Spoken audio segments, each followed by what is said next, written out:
Burada birlik ve beraberlik içerisinde inşallah Diyarbakır'ın güzel haberlerini tüm Türkiye'ye ulaştırmak adına açacağımız medya iletişim bürosunun Diyarbakır'a ve Diyarbakır Adliyesi'ne hayırlı olması temennisiyle tekrar teşviklerinizden dolayı teşekkür ediyorum. İyi günler diliyorum. Ceza Mahkemesi Başkanı Sayın Kenan Şenli'yi kürsüye davet ediyorum. Arz ederim.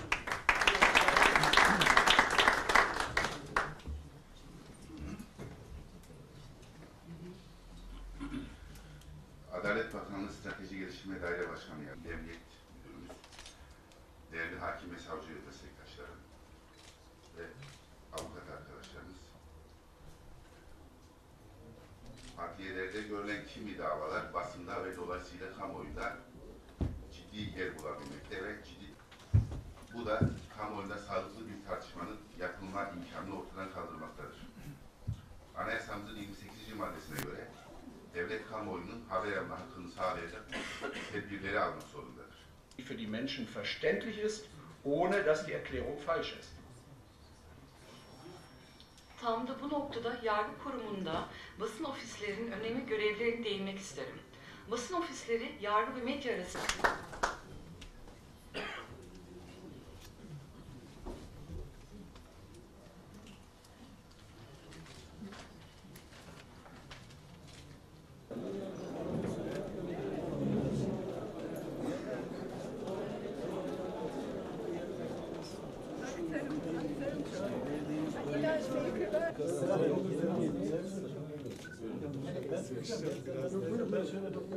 ben de şey yaparız beraber. Bir tane daha makas alabilirim arkadaşlar. Buyurun. Makas yok, makas yok. Tamam. Ben başkanım var lütfen. Nasıl yani? Evet. Sayın Başkanım. Evet. Efendim bu tarafa. Efendim bir de bu tarafa.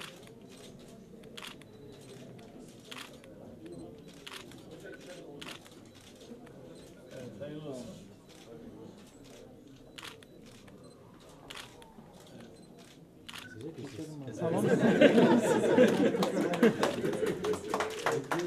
Makaslar kesmedi bir anda. Evet, makas kesmiyor diye bir anda yönetim sistemine destek projesine katılmak Diyarbakır olarak.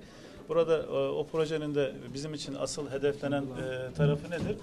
Burada özellikle Diyarbakır halkına adliyeden hizmet görecek vatandaşlarımıza daha hızlı, etkin bir hizmet verebilmek. Burada şu an açtığımız basın ofisini de ileride yapacağımız o mahkeme yönetim sisteminde destek projesi kapsamındaki uygulamalara uygun bir konuşlandırma yaptık. Biraz önce gördüğünüz gibi bir kapıdan geçtik. O kapının diğer tarafındaki bölümü daha sonra ayırdığımızda buradan gerek vatandaşlarımız gerekse basın mensupları herhangi bir engele takılmadan doğrudan gelebilecekler. Doğrudan buraya ulaşabilecekler. Burada büroda 2 tane arkadaşımız görev yapacak.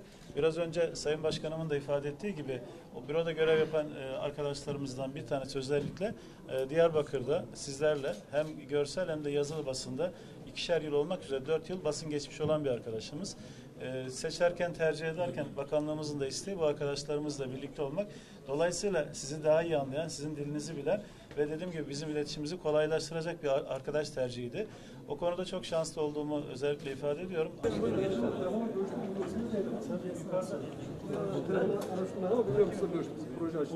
Hayatını kaybeden arkadaşımız Cem Emir'in anısına bu olayı Diyarbakır Cumhuriyet Başsavcılığı ilçilerine tahsis etmişti. Daha önce benzer bir olay Devlet Güvenlik Mahkemesi varken aslında var. Basın odası meslektaşlarımız burada çok daha rahat haberlerini hızlı bir şekilde merkezlerine ulaştırabiliyor. Başsavcılığın tahsisiyle birlikte de rahmetli Cem Emir'in anısını da burada yaşatmak istedik. Çünkü Cem Emir Diyarbakır Adliyesi'nde çalışıyordu. Van depreminde o kamuoyuna doğru bilgileri aktarmak, insanların acılarını aktarmak için oraya gitmişti. Acıları yaşarken de maalesef depremde bir otelde Erzurum'da bir arkadaşımızla birlikte, bir meslektaşımızla birlikte hayatını kaybetmişti. Görev şehidi olmuştu. Buna adını da yaşatılmasını çok önemsiyorduk. Güneydoğu Gazeteciler Cemiyeti'nin ödül gecesi, Güneydoğu Oscar'lar dediğimiz ödül gecesi onların adını yaşatmıştık bir 2 yıl önce. Sayın Başbakan Yardımcımız da katılmıştı, değerli bakanlar da katılmıştı. Böylesi bir odanın devam etmesi gerçekten bizi mutlu etti. Sayın Başsavcıma teşekkür ediyorum. Daha önce biraz dağınıktı, bilgisayar yoktu, o iletişimi sağlayamıyorduk.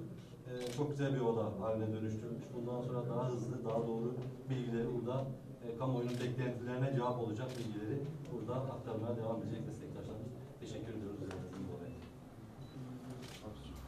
Tanıyoruz. Burada kendileri göstermiş olduğu vefayla ben özellikle teşekkür ediyorum.